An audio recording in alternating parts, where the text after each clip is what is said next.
Hello बच्चों, बहुत बहुत स्वागत है बेटा आप सभी का द्रोण स्कूल में। ठीक है, द्रोण स्कूल के एक नई वीडियो में बहुत दिनों से बच्चों की रिक्वेस्ट आ रही थी कि सर लैंग्वेज के ऊपर में वीडियो लाइए, पैसेज के ऊपर में वीडियो लाइए कि किस प्रकार से हम पैसेज की बेटा प्रैक्टिस करेंगे। ठीक है, तो उसके लिए हम आज वीडियो है। ठीक है, आज हम सीखेंगे पैसेज। पैसेज मीन्स क्या होता है? गद्यांश। कि गद्यांश को सॉल्व करने का बेटा राइट अप्रोच क्या होता है। पैसेज जो है बेटा काफी सिंपल से होते हैं, बट बच्चे क्या होता है ना, एग्जाम में हड़बड़ी में जल्दबाजी में मोस्टली इसमें ही गलती करते हैं। तो आपको उस गलतियों से बचना है। तो आज हम देखेंगे कि किस प्रकार हम उसके क्वेश्चन को देखेंगे, किस प्रकार का पैसेज को हमको रीड करना है। तो जितने भी पैसेज है बेटा सारे के सारे आपके एग्जाम पॉइंट ऑफ व्यू से काफी जरूरी है। इसी प्रकार के पैसेज आपको एग्जाम हॉल में देखने को मिलेंगे। ठीक है, तो इसमें आपको गलती की गुंजाइश बेटा बिल्कुल भी नहीं होने वाली है। ठीक है, तो स्टार्ट करते हैं बेटा पैसेज से। आज हम हिंदी और इंग्लिश दोनों पैसेज करने वाले हैं। ठीक है, जो बच्चे इंग्लिश मीडियम वाले हैं उनके लिए इंग्लिश के पैसेज रहेंगे और हिंदी वाले बच्चों के लिए हिंदी के पैसेज है। तो चलिए स्टार्ट करते हैं बेटा। गद्यांश, गद्यांश मीन्स पैसेज। तो पैसेज को बेटा सॉल्व करने के दो तरीके हो सकते हैं जो मैं फॉलो करता हूं। या तो आप डायरेक्ट पैसेज को रीड करो और उसके बाद उसके क्वेश्चन को देख लो, या फिर दूसरा ये होता है कि बेटा हम क्वेश्चंस देख लेते हैं। ठीक है, क्वेश्चंस जो है, जैसे क्वेश्चन है तो बेटा इन क्वेश्चन को आपको खाली पढ़ना है ना, याद नहीं करना है। एग्जाम में आपको याद नहीं करने होते ना क्वेश्चन, खाली हम क्वेश्चंस को पढ़ लेंगे, एक आइडिया लगा लेंगे कि किस प्रकार के क्वेश्चन जो है हमसे इस पैसेज में पूछे जा रहे हैं। ठीक है, और उस हिसाब से फिर हम पैसेज को पढ़ेंगे और जो जो वर्ड्स बेटा हमको इंपॉर्टेंट लगते हुए चलेंगे उसे हम अंडरलाइन करते हुए भी चलेंगे। ठीक है, तो स्टार्ट करते हैं बेटा पहले पैसेज से। तो पहले वाले में हम क्या करते हैं, डायरेक्ट पैसेज को पढ़ते हैं। ठीक है, डायरेक्ट पैसेज को पढ़ेंगे और उसके बाद उसके क्वेश्चंस की ओर आगे बढ़ेंगे, या फिर उसके बाद जो नेक्स्ट पैसेज होगा उसमें हम दूसरा अप्रोच जो है वो फॉलो करेंगे। तो चलिए स्टार्ट करते हैं। इसी प्रकार के बेटा आपको पैसेज देखने को मिलेंगे। पैसेज जो है आपके mostly 8 to 10 line of words होते हैं, जिसमें कुछ स्टोरीज हो सकती है, किसी महापुरुष के बारे में उनकी परिचय हो सकता है। तो ऐसे ही पैसेज आते हैं। ठीक है, तो स्टार्ट करते हैं। गुलाबों को फूलों का राजा कहा जाता है। किसे फूलों का राजा कहते हैं बेटा? गुलाब को। ठीक है, गुलाबों को फूलों का राजा कहते हैं। यह अत्यंत सुंदर फूल है जिसकी खेती दुनिया भर में की जाती है। गुलाब के फूल और गुलाब के तेल की स्थानीय बाजार के साथ साथ वैश्विक बाजार में भी काफी मांग है। आमतौर पर गुलाब के पौधे जमीन से 6 फुट ऊंचे होते हैं। जमीन से कितने फुट ऊंचे होते हैं बेटा? 6 फुट, लगभग इतनी हाइट के होते हैं। ठीक है, भारत में महाराष्ट्र, तमिलनाडु, कर्नाटक और पश्चिम बंगाल गुलाब उत्पादन में अग्रणी राज्य है। सबसे ज्यादा खेती बेटा इन राज्यों में होती है ना गुलाब की। व्यापारिक गुलाब की खेती करने के लिए अधिक से अधिक गुलाब के किस्मों को लगाना लाभकारी होता है। गुलाब की खेती के लिए अनेक आधुनिक तकनीक उपलब्ध है, किंतु ग्रीन हाउस में की जाने वाली खेती सर्वश्रेष्ठ मानी जाती। आप सभी ने बेटा ग्रीन हाउस के बारे में जरूर सुना होगा। ग्रीन हाउस क्या होता है कि उसमें एक एटमॉस्फेयर क्रिएट किया जाता है ना, घर टाइप से बनाए रहते हैं और उसके अंदर में खेती की जाती है, जहां पे जो टेम्परेचर है, पानी का जो है, सब चीज को कंट्रोल इन्वायरमेंट में खेती की जाती है, जो कि गुलाब की खेती के लिए बेटा उपयुक्त होती है। विश्व भर में उष्णकटिबंधीय और उपोष्ण कटिबंधीय जलवायु में गुलाब अच्छी तरह से उगाए जाते हैं। तकनीकी रूप में 15 डिग्री सेल्सियस से 28 डिग्री सेल्सियस का तापमान गुलाब की खेती के लिए उपयुक्त माना जाता है। पौधों को विकास के समय प्रतिदिन 5 से 6 घंटे सूर्य का प्रकाश आवश्यक होता है। ठीक है, सनलाइट कितनी चाहिए उनको? तो 5 से 6 घंटे के बीच में चाहिए रहती है। तो चलिए बेटा, हमने पैसेज को पढ़ लिया। तो एग्जाम हॉल में क्या करना है आपको? पैसेज को 1 से 2 बार पढ़ना है। ठीक है, ये नहीं कि आप खाली 1-2 लाइन, ये लाइन पढ़ लिए, ये लाइन पढ़ लिए, फिर पूरे पैसेज को छोड़ दिए, तो उससे बचना है। ठीक है, पूरा पैसेज पढ़ेंगे और उसके बाद में बेटा हम क्वेश्चन सॉल्व करेंगे। तो पहला क्वेश्चन है आप सभी के लिए। इसमें क्या पूछा बेटा? यह अत्यंत सुंदर फूल है, इस वाक्य में विशेषण शब्द पहचानिए। तो देखिए क्वेश्चन जो है पैसेज में बेटा, मोस्टली क्वेश्चन तो आपको जो पैसेज दिया हुआ है उसी से पूछे जाते हैं। बट उसमें यह भी है कि एक दो क्वेश्चन जो है आपके वो ग्रामर से भी रिलेटेड होते हैं, व्याकरण से भी संबंधित होते हैं, जैसे संज्ञा, सर्वनाम, विलोम शब्द, पर्यायवाची, इनसे भी पूछे जाते हैं। ठीक है, तो इसमें क्या पूछा बेटा, आपको बताना है इस पूरे जो वाक्य है उसमें विशेषण क्या है। अच्छा, ऑप्शंस पढ़ते हैं बेटा। ऑप्शन है सुंदर, यह, फूल और है। तो आप सभी ने बेटा व्याकरण जरूर पढ़ा होगा और आपको इसमें बताना था विशेषण। तो विशेषण क्या हो जाएगा बेटा, देखिए फूल जो है ना, फूल जो है बेटा एक संज्ञा है, फ्लावर इज अ नाउन।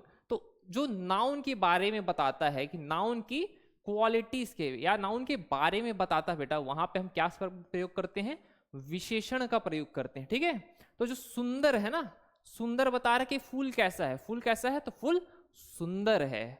तो सुंदर जो है बेटा वो हमारा विशेषण हो जाएगा। ऑप्शन नंबर ए जो है इसका करेक्ट आंसर हो जाएगा।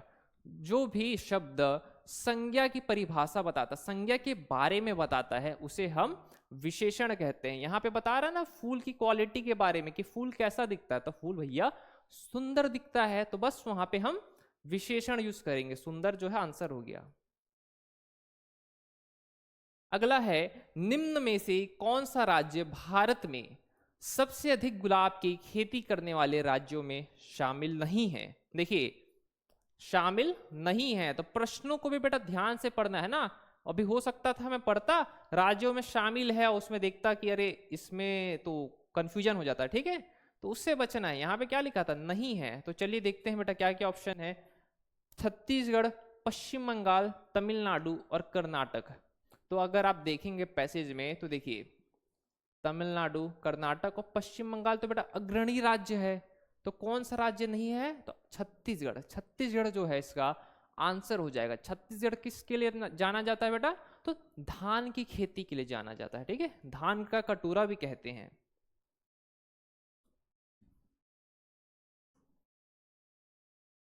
अगला प्रश्न है, आमतौर पर गुलाब के पौधे जमीन से कितने फुट ऊंचे होते हैं, 4, 5, 6 या फिर 7? कितने फुट ऊंचे होते हैं बेटा आपको बताना है।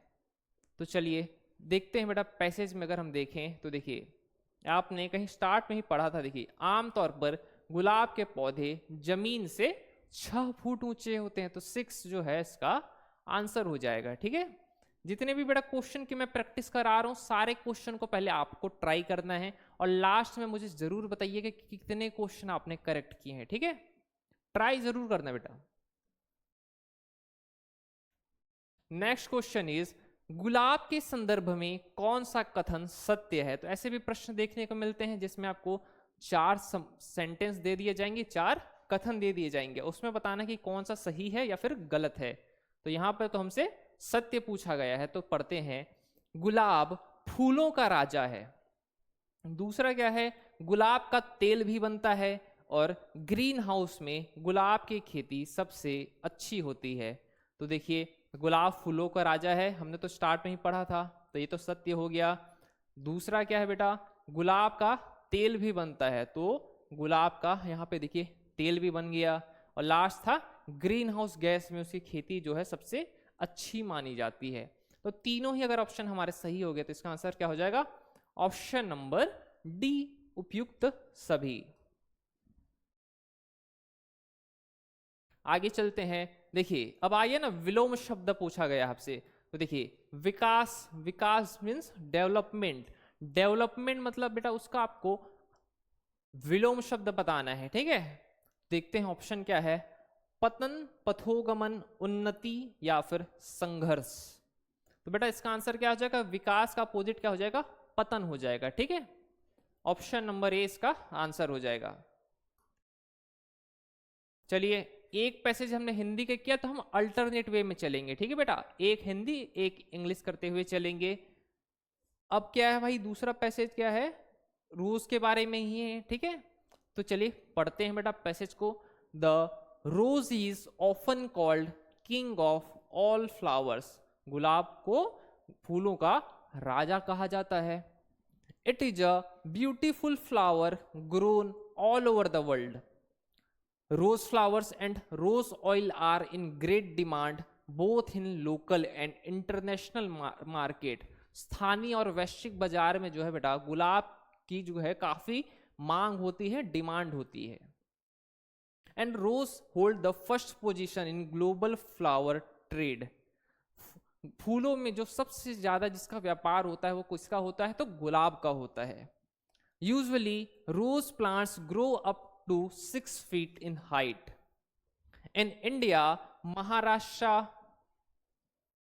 Tamil Nadu, Karnataka and West Bengal are the largest rose cultivating states. For commercial cultivation, a variety of roses should be planted.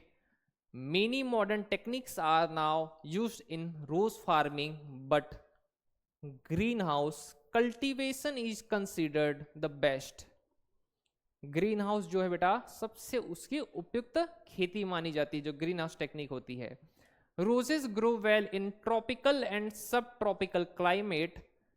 The ideal temperature for cultivation is between 15 degree Celsius and 28 degree Celsius.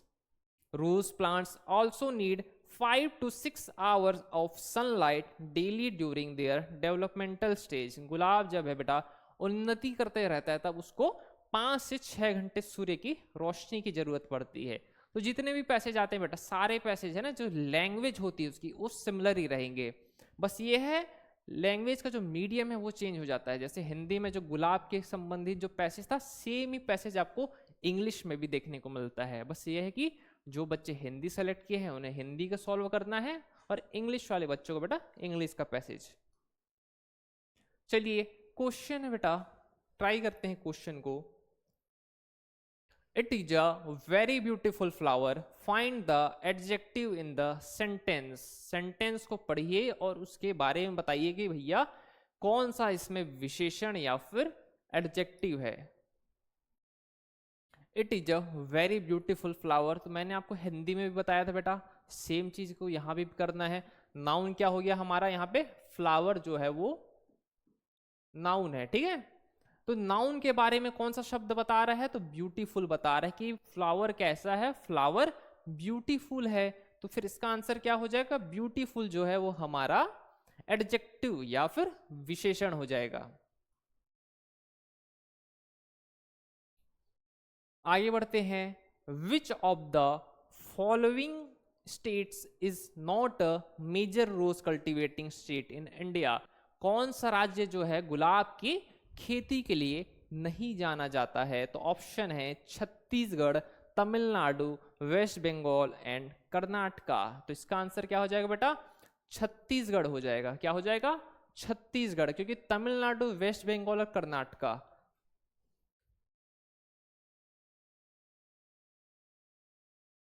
जो है हमारे passage में है, जो गुलाब की खेती के लिए जाने जाते हैं, रोज कल्टीवेशन के लिए। Next question is how tall do rose plants usually grow.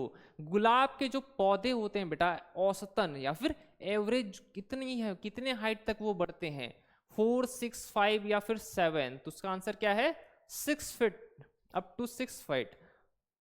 Rose plants grow up to 6 feet in height. आगे चलते हैं। Which statement is true about roses. गुलाब के बारे में बेटा कौन सी बात सही है, ठीक है। स्टेटमेंट पढ़ते हैं। Rose is the king of flowers, तो हाँ भैया रोज जो है हमारे किंग ऑफ फ्लावर तो है ही। दूसरा क्या है, rose oil is also made, तो यहाँ पर लिखा भी है कि जो रोज ऑयल होता है उसकी ग्रेट डिमांड होती है, तो मतलब रोज ऑयल तो बनता ही होगा फिर, तो ये भी सही है। अगला क्या है, rose cultivation is best done in a green house, तो हाँ जो गुलाब की खेती सबसे अच्छी कहाँ होती है, ग्रीन हाउस में होती है, ठीक है। देखिए यहां लिखा था ना, green house cultivation is considered the best. तो मतलब तीनों ही अगर हमारे स्टेटमेंट करेक्ट हो गए तो फिर इसका आंसर क्या हो जाएगा, all of the above. Option number D जो है इसका करेक्ट आंसर हो जाएगा। चलिए एंटोनिम बताना है भाई, विलोम शब्द बताना है किसका, डेवलपमेंट का। डेवलपमेंट मीन्स विकास। ऑप्शन है डिक्लाइन, प्रोग्रेस, स्ट्रगल या फिर अवॉइडेंस। स्ट्रगल मीन्स तो पता है बेटा, स्ट्रगल तो इसका आंसर होगा नहीं आपको। अवॉइडेंस है किसी चीज को इग्नोर करना, टालना, तो ये भी नहीं होगा आंसर। प्रोग्रेस तो बेटा डेवलपमेंट का क्या हो जाएगा, सिनोनिम हो जाएगा। ठीक है, प्रोग्रेस का भी मतलब क्या होता है, विकास होता है। पर जो डिक्लाइन है ना, डिक्लाइन मीन्स होता है गिरावट, तो ये हमारा आंसर हो जाएगा। डिक्लाइन मीन्स हो गया गिरावट या फिर पतन। डेवलपमेंट मीन्स क्या होता है, डेवलपमेंट, और प्रोग्रेस मीन्स होता है विकास। ठीक है, तो अभी तक हमने बेटा एक इंग्लिश के और एक हिंदी के पैसेज को कंप्लीट कर लिया है। अब हम आगे बढ़ते हैं। अब इसमें क्या करेंगे ना, हमने जैसे अभी तक क्या किया था कि हमने डायरेक्ट पैसेज को पढ़ा और उसके बाद क्वेश्चन अटेम्प्ट किए। अब एक और ट्राई करके देखते हैं। अब क्या करेंगे, पैसेज तो पढ़ना ही है बट उससे पहले हम कर लेते हैं क्वेश्चंस के पढ़ लेते हैं। ठीक है, फिर से बदल दूं, क्वेश्चन को याद नहीं करना है। ठीक है,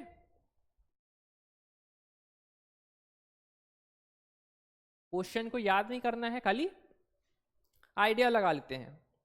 क्या है क्वेश्चन, दोनों पक्षों के बीच लगभग 18 बार युद्ध हुए। इस वाक्य में संबंध बोधक शब्द बताइए। लाचित ने किस मुगल कमांडर को बंदी बनाया। गद्यांश के अनुसार लाचित बोड़फुकन का मुख्य योगदान क्या था। लाचित जो थे वो कौन थे, और युद्ध का पर्यायवाची। ठीक है, एक मोटा मोटा बेटा लमसम हमने आइडिया लगा लिया कि क्या क्या हमसे क्वेश्चन पूछे जा रहे हैं, उसी हिसाब से अब हम पैसेज सॉल्व करते हैं। पैसेज को पढ़ना तो है ही ना, क्वेश्चन को खाली पढ़ के अटैक नहीं करना है। ठीक है, पैसेज भी रीड करते हैं। चलिए, असम के अहोम योद्धा, असम के अहोम योद्धा अपने साहस और युद्ध कौशल के लिए प्रसिद्ध थे। प्राचीन काल में असम को कामरूप या प्राग्ञ ज्योतिषपुरा कहा जाता था, जिसकी राजधानी आधुनिक गुवाहाटी थी। इस साम्राज्य में ब्रह्मपुत्र घाटी, रंगपुर, कूच बिहार और भूटान जैसे क्षेत्र शामिल थे। जैसे मराठों को मुगलों से बार बार युद्ध करना पड़ा, वैसे ही अहोमों ने भी मुगलों को कई बार पराजित किया। दोनों पक्षों के बीच लगभग 18 बार युद्ध हुए, जिसमें अधिकतर में या तो मुगलों को खदेड़ दिया गया, वे जीत कर भी अपना प्रभाव नहीं जमा सके। आज भी असम में 17वीं शताब्दी के वीर योद्धा, 17वीं शताब्दी के वीर योद्धा लाचित बोड़फुकन को याद किया जाता है।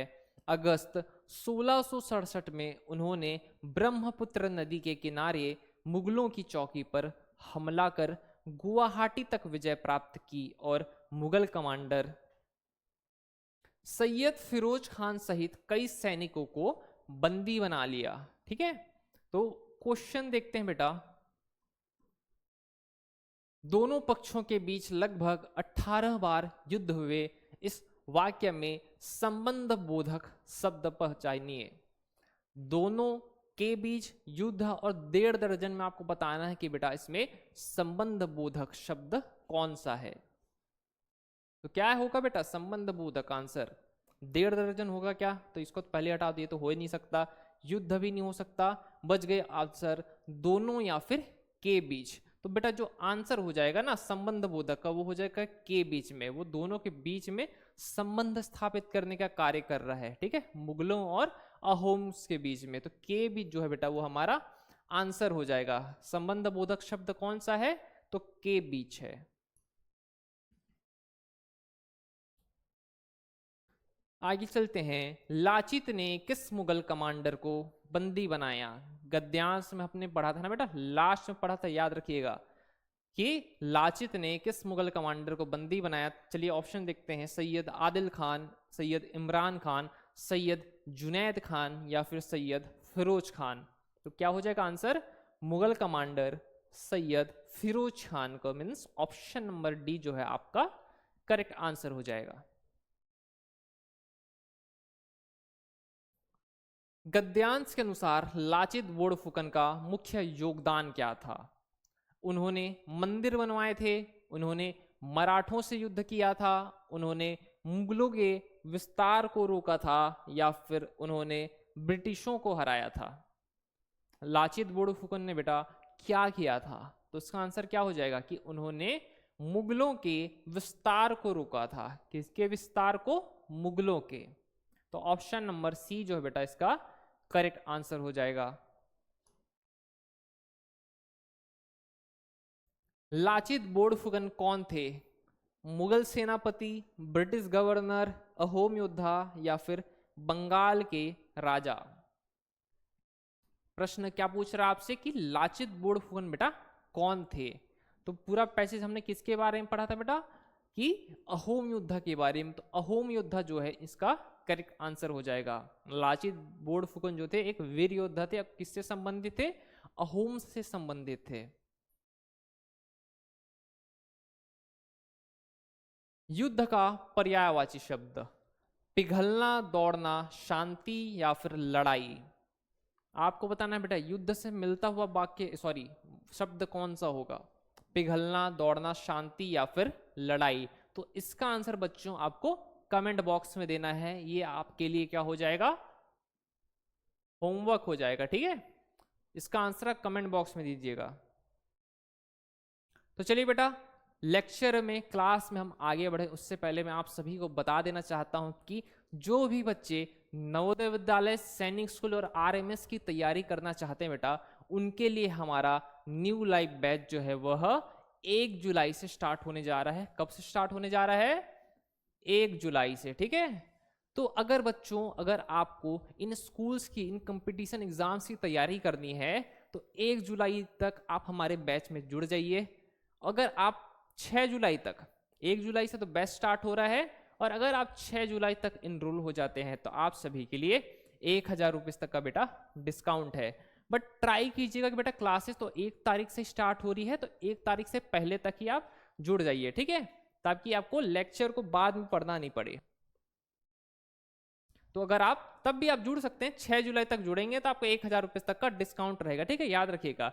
क्या क्या मिलने वाला बेटा आपको बैच में? तो आपके वीडियो क्लासेस होंगी, साथ में आपको चैप्टर टेस्ट मिलेंगे with previous year question paper, साथ ही मॉडल पेपर और मॉक टेस्ट। मतलब बेटा आपकी पूरी की पूरी तैयारी कराई जाएगी। ठीक है, तो बैच में जुड़ने के लिए आप हमारे कॉन्टैक्ट नंबर 9996668088 में कॉल कर सकते हैं, या फिर प्ले स्टोर में बेटा जाना है आपको, द्रोण स्कूल एप्लीकेशन को इंस्टॉल करना है, उसमें लॉगिन करके आप उससे भी एनरोल हो सकते हैं। तो फिर से मैं बता दूं, बैच 1 जुलाई से स्टार्ट होने जा रहा है। अगर आप 6 जुलाई तक बेटा एनरोल कर लेते हैं तो आपके सभी के लिए 1000 रुपए तक का डिस्काउंट है।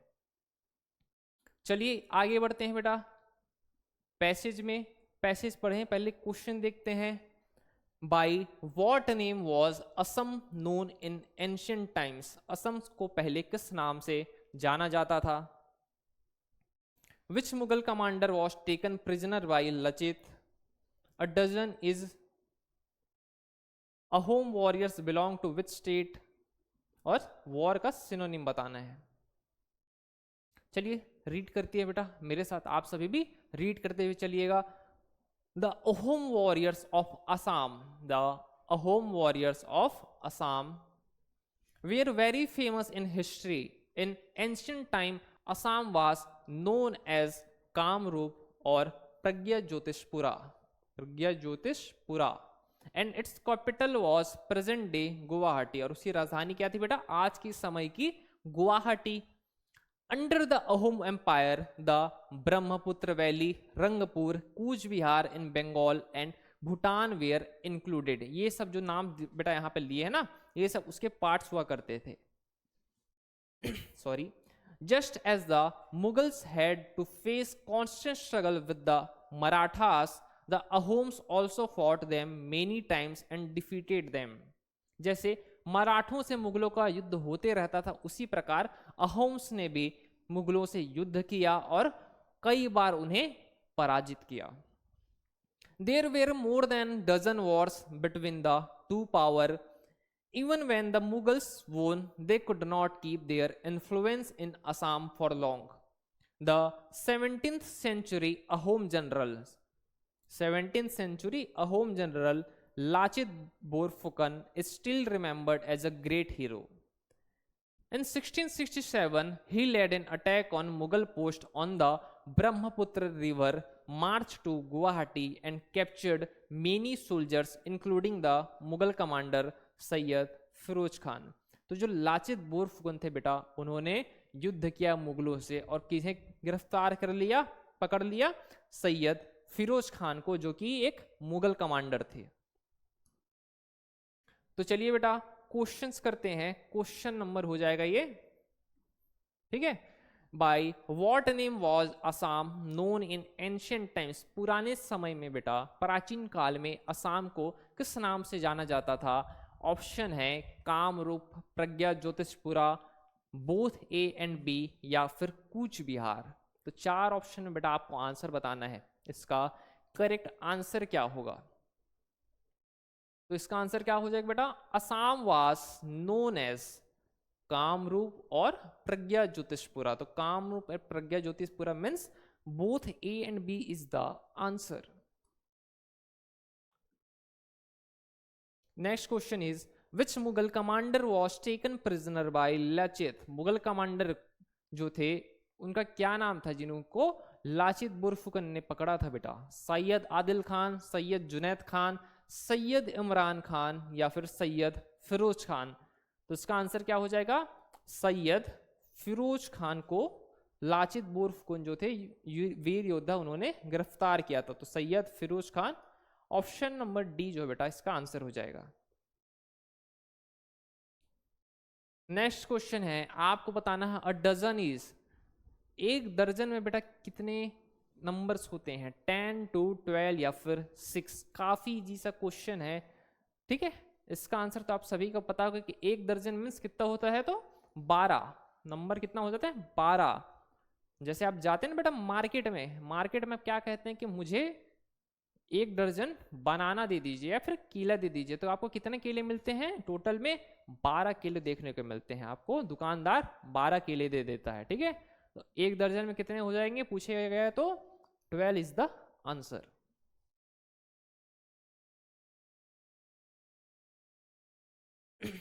नेक्स्ट चलिए क्वेश्चन है, Ahom warriors belong to which state. Ahom योद्धा जो थे वे किस राज्य से संबंधित थे? ऑप्शन क्या क्या है? मध्य प्रदेश, गोवा, असम, या फिर Mizoram. Question number 19, Ahom warriors belong to which state. तो चलिए, हमने पैसेज में पढ़ा था बेटा, कहां पर पढ़ा था? तो आप कहेंगे सर स्टार्टिंग में ही तो पढ़ा था। हाँ देखिए, the Ahom warriors of Assam. Ahom योद्धा कहाँ के? असम के। तो Assam is the answer. Option number C जो है बेटा वो इसका आंसर हो जाएगा। अहोम योद्धा किस राज्य से संबंधित थे? तो असम से संबंधित थे। नेक्स्ट है, synonym of war is. War means युद्ध का बेटा आपको पर्यायवाची बताना है। सिनोनिम मीन्स क्या होता है? पर्यायवाची या फिर जो सिमिलर मीनिंग वाला वर्ड होता है। फाइट, पीस, रन, या फिर मेल्ट। तो पीछे से आते हैं बेटा, मेल्ट क्या होता है? तो मेल्ट होता है पिघलना। मेल्ट मीन्स होता है पिघलना, तो ये तो इसका आंसर होगा नहीं। दूसरा है रन। रन मीन्स होता है दौड़ना, हटा देते हैं। फाइट एंड पीस बच गए। पीस, पीस मीन्स होता है बेटा शांति। पीस जो है वॉर का एंटोनिम हो जाएगा, वॉर का अपोजिट होता है। युद्ध का अपोजिट क्या होता है? शांति होता है। तो बचा था ऑप्शन फाइट। फाइट का मतलब होता है लड़ाई या फिर युद्ध करना। तो फाइट मीन्स ए जो है आपका करेक्ट आंसर हो जाएगा। सिनोनिम ऑफ वॉर क्या है? तो synonym of war is fight. Continue करते हैं बेटा क्लास को। नेक्स्ट पैसेज है, ठीक है। आपको जैसा अप्रोच पसंद आ रहा है बेटा वैसा अप्रोच फॉलो करना एग्जाम में, ठीक है।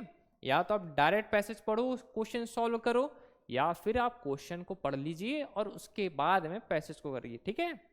सेकंड ऑप्शन ज्यादा करिएगा बेटा, सेकंड ऑप्शन ज्यादा हेल्पफुल होता है, ठीक है। पहले प्रश्नों को हम पढ़ लेते हैं ना, ठीक है, हमको आइडिया लग जाता है कि हमको पैसेज में किन किन बातों को बेटा ध्यान से पढ़ते हुए चलना है, ठीक है। तो चलिए पहले प्रश्न देखते हैं। भारतीय शिक्षा प्रणाली में किसे सर्वोच्च लक्ष्य माना गया है? ठीक है। 19वीं शताब्दी के अंत तक क्या हुआ? गद्यांश का मुख्य उद्देश्य क्या है? आजाद का पर्यायवाची शब्द, और लास्ट है गुरुकुल शिक्षा पद्धति के अंतर्गत शिक्षा प्राप्त करने वाले विद्यार्थियों को क्या कहा जाता था? तो चलिए बेटा पैसेज को मीन्स गद्यांश को पढ़ते हैं, एक एक बातों को ध्यान से पढ़ते हुए चलना है बेटा, बार बार बोल रहा हूँ, ठीक है। ऐसा नहीं करना है कि खाली ऊपर का 2-4 लाइन पढ़ दो, नीचे का 2-4 लाइन, वैसे में नंबर कट जाएंगे, क्वेश्चन स्किप हो सकते हैं। प्राचीन काल से हमारी शिक्षा प्रणाली में ज्ञान, प्रज्ञा और सत्य को सर्वोच्च मानव लक्ष्य के रूप में माना गया है। किसे सर्वोच्च मानव लक्ष्य के रूप में माना गया है? तो ज्ञान, प्रज्ञा और सत्य को। प्राचीन भारतीय शिक्षा पद्धति का एक प्रमुख तत्व गुरुकुल व्यवस्था है। पुराने समय में बेटा स्कूल्स हुआ करते नहीं थे, तो पहले क्या होता था? गुरुकुल व्यवस्था चलती थी। इसमें विद्यार्थी गुरु के घर पर रहकर शिक्षा प्राप्त करता था और ऐसे विद्यार्थियों को अंतेवासी कहा जाता था। तक्षशिला, नालंदा, विक्रमशिला और वल्लभी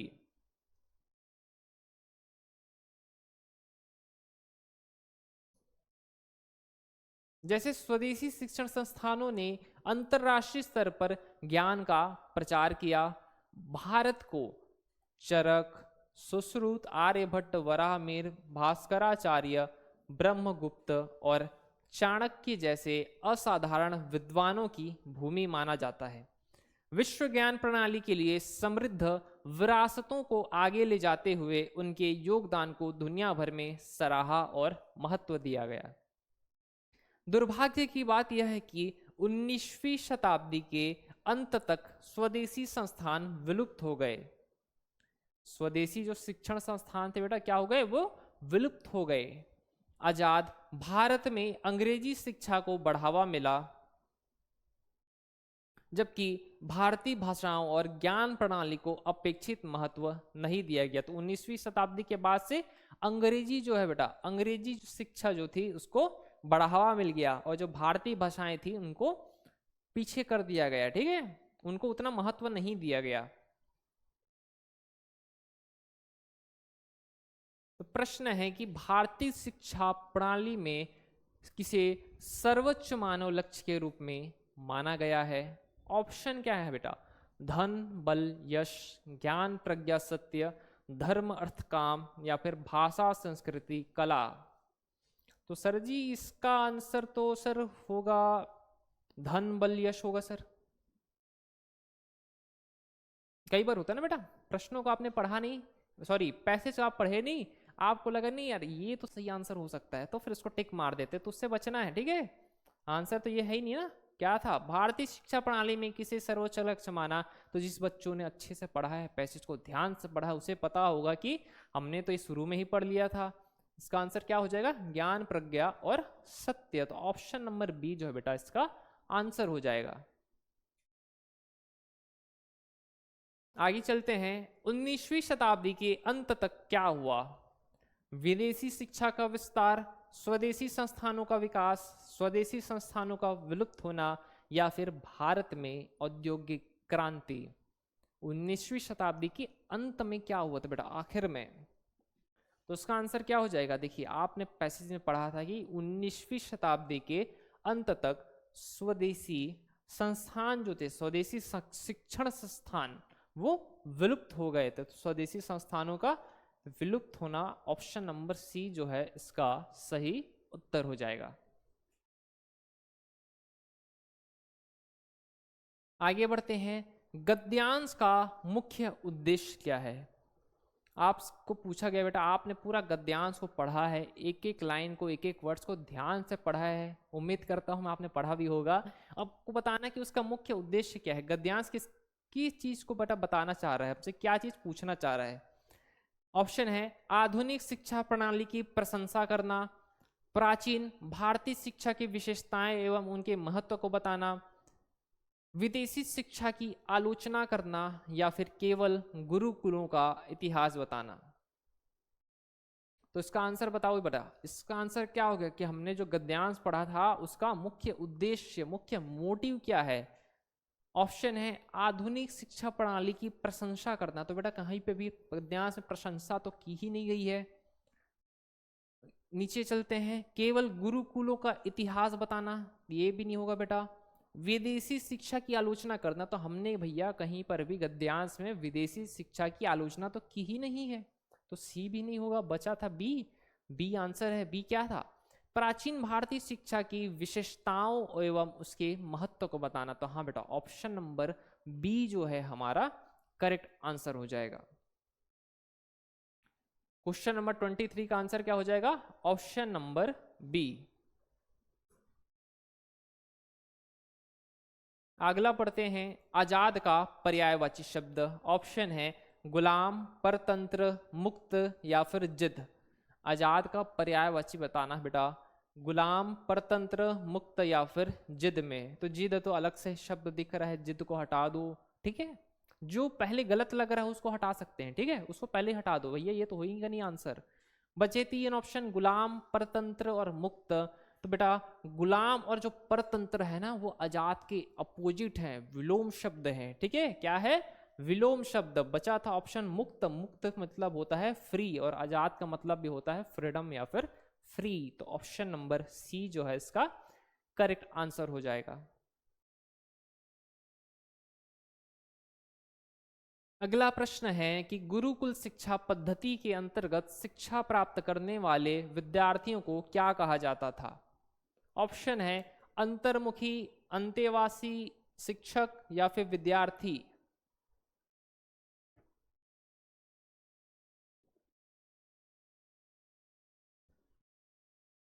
गुरुकुल शिक्षा पद्धति के अंतर्गत शिक्षा प्राप्त करने वाले विद्यार्थियों क्या कहा जाता था?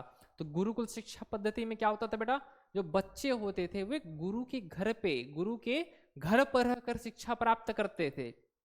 अभी तो क्या होता है कि हम स्कूल जाते हैं, फिर स्कूल से अपने घर वापस आ जाते हैं।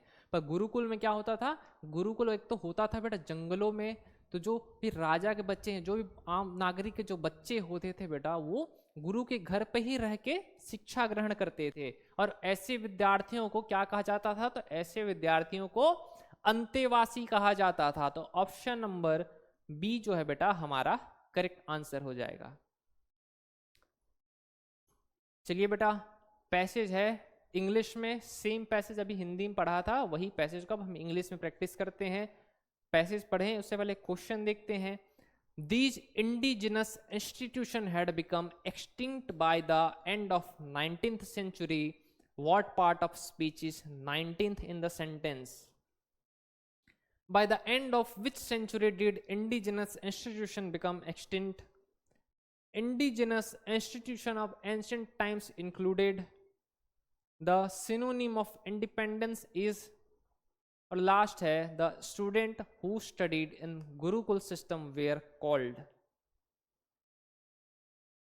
तो चलिए बेटा पैसेज को पढ़ते हैं। Since ancient times knowledge, wisdom and truth, knowledge, wisdom and truth have been regarded as the highest human goals in India's education system.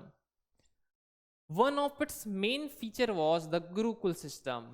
Main feature was Gurukul system, where students lived at Guru's house away from their families to receive education, and such students were called अंतेवासी। ऐसे students means विद्यार्थियों को क्या कहते थे हम? अंतेवासी कहते थे। अभी ही पढ़ा है हमने। Famous institution like Takshashila, Nalanda, Vikramshila and Vallabhi became center of learning. They promoted different disciplines and encouraged international exchanges. India has also been respected as the land of exceptional scholars such as चरक, सुश्रुत, आर्यभट्ट, वराहमिहिर। देखिए फिर से पढ़ते हैं क्या लिखा था। India has also been respected as land of exceptional scholars. Bharat के महान वैज्ञानिक की धरती माना गया है। कौन कौन महान वैज्ञानिक थे बेटा? तो चरक, सुश्रुत, आर्यभट्ट, वराहमिहिर, भास्कराचार्य, ब्रह्मगुप्त एंड चाणक्य। इसमें से मोस्टली जो है उनके नाम आप सभी ने सुने भी होंगे। Their contribution enriched the world's knowledge system and were valued globally. उन्हें विश्व में भी काफी माना जाता था, काफी बड़े विद्वान थे वे, ठीक है। Unfortunately, these indigenous institution, indigenous means होता है बेटा स्वदेशी, स्वदेशी संस्थान had become extinct, क्या हो गए थे? विलुप्त हो गए थे। by the end of 19th century. After independence, greater importance was given to English education, while Indian languages and traditional knowledge received less attention. आज़ादी के बाद में क्या हुआ कि अंग्रेजी जो शिक्षा थी बेटा उसको बढ़ावा मिल गया, और जो हमारे ट्रेडिशनल इंडियन लैंग्वेजेस थी और जो अन्य भारतीय भाषाएं थी उनका जो विकास है उनको कम कर दिया गया, उनको थोड़ा कम ध्यान दिया गया ना, उनको महत्व को कम कर दिया गया। किसका महत्व को बढ़ा दिया गया? इंग्लिश को।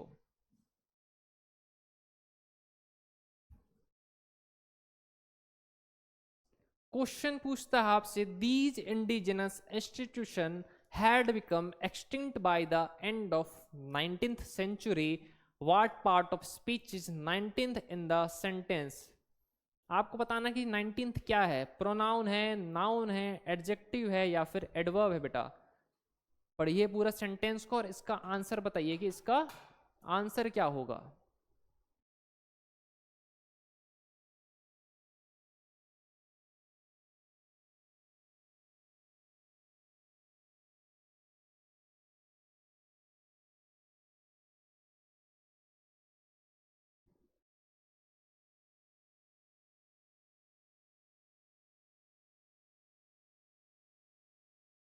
तो देखिए बेटा इसमें आप क्या बताना था कि 19th जो है पूरे सेंटेंस में जो 19th है वो क्या है।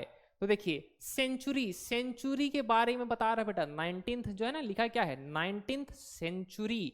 तो यह बता रहा है कि जो सदी है वो कौन सी चल रही है। तो सदी कौन सी चल रही है, सेंचुरी मीन्स होता है सदी या फिर शताब्दी। तो कौन सी शताब्दी है, तो 19वीं शताब्दी है। तो नंबर बता रहा है कि वो कौन सी शताब्दी के बारे में है। तो यहाँ पे क्या हो जाएगा, एडजेक्टिव हो जाएगा, विशेषण। सेंचुरी जो है हमारी बेटा वो है यहाँ पे नाउन, और नाउन के बारे में मैंने आपको बताया है ना कि नाउन के बारे में जो बताए वो क्या होता है, वो एडजेक्टिव हो जाता है। तो ऑप्शन नंबर सी जो है बेटा वो इसका आंसर हो जाएगा। अगला है, by the end of which century did indigenous institution become extent. जो स्वदेशी शिक्षण संस्थान थे वो कौन से सदी तक बेटा लुप्त हो गए थे, 13th, 5th, 19th या फिर 10th। तो इसका आंसर क्या हो जाएगा बेटा, 19th हो जाएगा। देखिए कहीं पढ़ा था हमने, देखिए these indigenous institution had become extinct by the end of 19th century. 19वीं सदी तक स्वदेशी शिक्षण संस्थान लुप्त हो गए थे। अगला है, indigenous institutions of ancient times included. तो जो पुराने समय में, प्राचीन समय में जो स्वदेशी शिक्षण संस्थान थे उनमें कौन कौन सी जो है शिक्षण संस्थान शामिल थे। तक्षशिला, नालंदा, वल्लभी या फिर ऑल ऑफ द अबोव, सभी। तो चलिए देखते हैं, आपने पढ़ा भी था। देखिए तक्षशिला, नालंदा, विक्रमशिला और वल्लभी। तो तक्षशिला, नालंदा, वल्लभी मतलब तीनों ही हैं बेटा अगर, तो all of the above, option number D जो है हमारा करेक्ट आंसर हो जाएगा। नेक्स्ट है, synonym of independence is. Independent का बेटा आपको सिनोनिम बताना है। ऑप्शन है स्लेव, सबसर्वियंस, फ्री या फिर विल। तो स्लेव मीन्स होता है बेटा सेवक, फ्री का मीन्स होता है आजादी, सबसर्वियंस जो है उसका मतलब होता है किसी व्यक्ति को ब्लाइंडली फॉलो करना, किसी व्यक्ति को ब्लाइंडली फॉलो करना। और विल, विल का मतलब होता है बेटा अच्छा। तो इंडिपेंडेंट जो है उसका सिनोनिम जो है पर्यायवाची क्या होगा, उसका आंसर बेटा आपको कमेंट बॉक्स में देना है। मैंने आपको चारों के मतलब बता दिए हैं, ठीक है। स्लेव मीन्स सेवक, फ्री का आजादी, विल की इच्छा, और सब सर्वियंस मतलब किसी व्यक्ति को ब्लाइंडली फॉलो करना। तो कमेंट में बेटा इसका आंसर दीजिएगा, होमवर्क है वो। The students who studied in the Gurukul system were called introverted, public, अंतेवासी या फिर टीचर।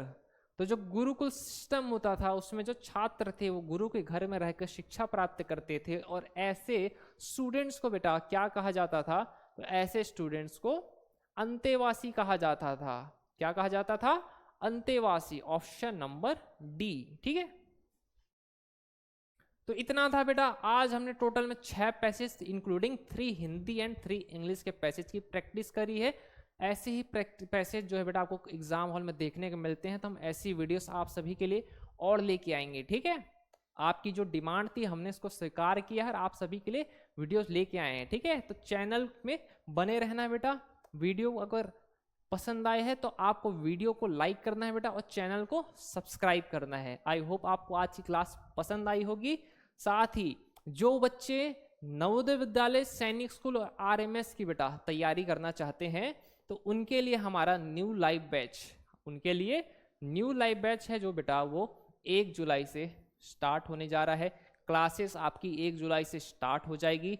तो अगर आप 6 जुलाई तक एनरोल करते हैं तो आप सभी को 1000 रुपये तक का हमारी तरफ से डिस्काउंट है। बट ट्राई कीजिए बेटा, कोशिश कीजिएगा कि 1 जुलाई तक ही आप एनरोल करें। वैसे डिस्काउंट पर 6 जुलाई तक रहेगा। इसमें क्या होगा बेटा, आपको लाइव क्लासेस मिलेंगी, आपको chapter test previous year question paper देखने को मिलेंगे, मॉडल पेपर है, मॉक टेस्ट है, मतलब आपकी कंप्लीट तैयारी कराई जाएगी एग्जाम तक के लिए। ठीक है, एग्जाम तक आपकी कंप्लीट प्रिपरेशन कराई जाएगी जिससे आप सक्सेस की सीढ़ी चढ़ने के लिए एकदम रेडी हो जाएं। कोर्स में एनरोल होने के लिए ये हमारा नंबर है। कोर्स रिलेटेड कोई भी क्वेरी है, ये नंबर है 9996668088 पे आप कॉल कर सकते हैं।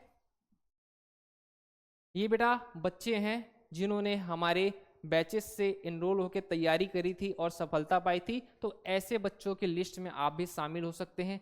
ऐसे हजारों बच्चे बेटा, इन बच्चों के वीडियोस जो है आप हमारे द्रोण स्कूल यूट्यूब चैनल में शॉर्ट सेक्शन में जाके देख सकते हैं।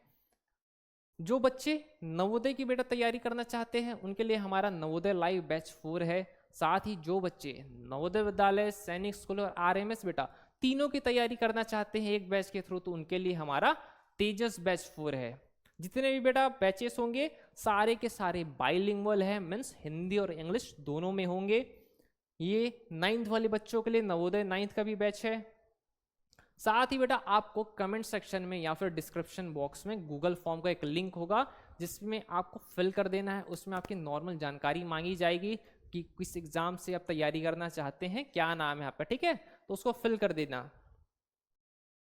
साथ ही आपको क्या क्या फीचर्स देखने को मिलेंगे हमारे बैचेस में, तो आपको लाइव वीडियो लेक्चर है, प्रैक्टिस शीट है, चैप्टर टेस्ट है, प्रीवियस ईयर क्वेश्चन पेपर है बेटा, मॉडल पेपर, मॉक टेस्ट मिलेंगे। साथ ही आपको हमारे हर बच्चों को सेपरेट ग्रुप में, व्हाट्सएप ग्रुप में जोड़ दिया जाएगा ताकि जितनी भी एग्जाम रिलेटेड जानकारी होगी बेटा आपको तुरंत ही मिल जाए। ठीक है, आपको ढूंढना नहीं पड़े। साथ ही रिकॉर्डेड बैचेस भी अवेलेबल है। जो बच्चे हैं बेटा किसी कारणवश लाइव बैच में एनरोल नहीं हो सकते उनके लिए हमारे रिकॉर्डेड बैच भी है। नवोदय वाले बच्चों के लिए नवोदय अल्फा और सैनिक वाले के लिए सैनिक अल्फा। साथ ही अर्जुन बैच तीनों एग्जाम्स की रिकॉर्डेड बैच की तैयारी कराता है। नवोदय विद्यालय, सैनिक स्कूल, आरएमएस के लिए रिकॉर्डेड बैच है तो अर्जुन बैच। साथ ही आपको हमारी एप्लीकेशन में मॉडल पेपर, मॉक टेस्ट सभी सुविधाएं दी जाती है। कोर्स को कैसे बाई करना है, तो प्ले स्टोर में जाना है। आपको पता है बेटा प्ले स्टोर क्या होता है। प्ले स्टोर में जाइए, द्रोण स्कूल एप्लीकेशन को सर्च मारिए, इंस्टॉल पे क्लिक कीजिए और फिर अपने कॉन्टैक्ट नंबर से लॉगिन कीजिएगा। लॉगिन करने के बाद में कुछ ऐसा इंटरफेस आपको देखने को मिलेगा। जिस भी कोर्स में बेटा आपको एनरोल करना है उसमें आप सेलेक्ट करके उसमें एनरोल हो सकते हैं। साथ ही हमारे चैनल को मैं फिर से बोल दूं बेटा, चैनल को सब्सक्राइब कीजिए। साथ ही हम व्हाट्सएप ग्रुप में भी आप जुड़ सकते हैं।